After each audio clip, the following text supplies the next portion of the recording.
how long should I warm up for? This is a question I get asked a lot, especially from people who are just starting out with exercise and they don't know how long to exercise for, or how long to warm up for rather. And it comes down to intensity, really, in terms of how intense the session itself is going to be.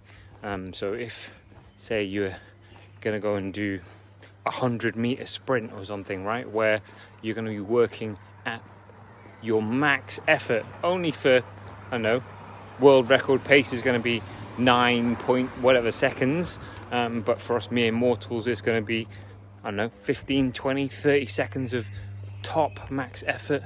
The more intense your workout is going to be, the more thorough your warm-up should be.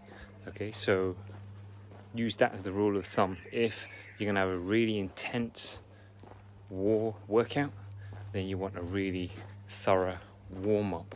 And what I mean by thorough is going through the exercises that mimic the training that you're going to do. So if you're going to be running, then you're going to put your body through movements that are going to mimic your running. If you're going to be swimming, you're going to warm up the body by mimicking the movements that you're going to be doing when you're swimming, right? It has to be specific, and we want heat in the joints and muscles. So if you can use your legs and arms, then we want the heat so that the muscles are nice and warm and they're pliable and they're ready to work for you. You want the joints warmed up, because then warm joints just work better.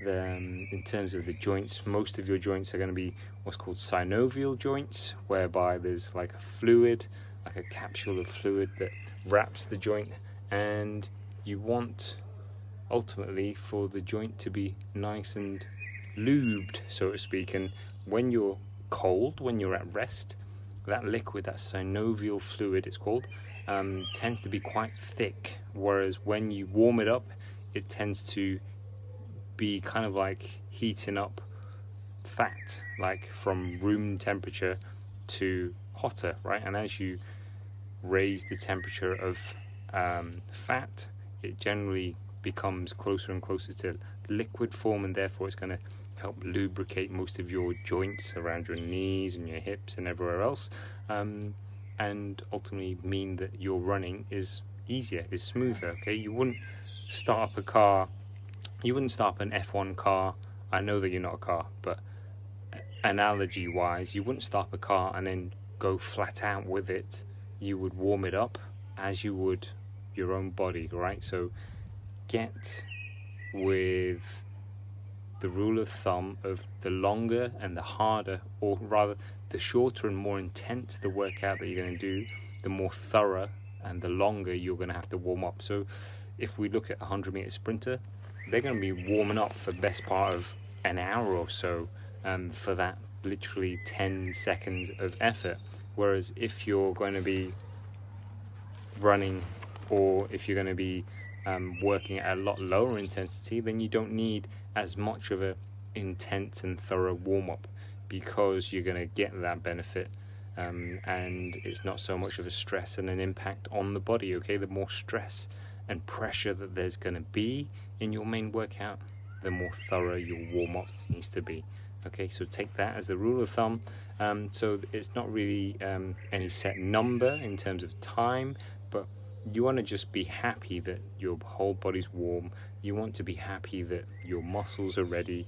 You want to be happy that your brain and your muscles are talking to each other, so that you're ready for the main event, whatever your main event is. But ultimately, warm up thoroughly. Be specific with your warm-up, so mimic the movements that you're going to do in the main warm-up, and also think about the cool down as well, which is ultimately to be there for helping to redistribute the blood around the body, to help you cool things down, and then look at your usual stretch routine at the end of your workout as well. So in a nutshell, that is what I would recommend in terms of your warm-up for a workout.